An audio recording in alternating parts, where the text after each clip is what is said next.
Whether you're leading your organization, a community group, or your family, doing so in turbulent times can be tricky. So I've recorded a 3-part mini series this week on leading teams in turbulent times. Part 1 will be about stepping back to create clarity. Part 2 is energy as strategy. And in part 3, I'll talk about fostering agency so you're not the bottleneck.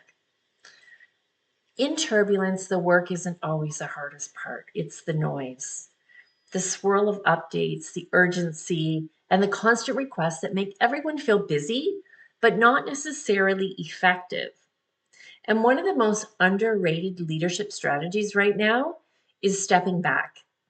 And I don't mean stepping away or checking out. It's stepping back so that you can see clearly enough to lead.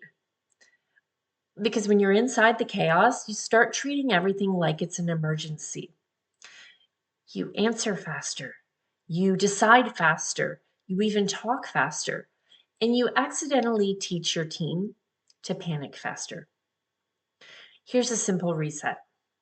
Name the moment. Okay, this is a high noise week. Naming it creates distance, and distance creates choice. You can separate the facts from the story. The facts are what's actually happening, and then the story is what we're afraid it means.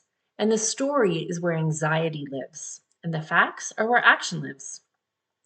And you can ask some clarity questions. What matters most this week? What can wait?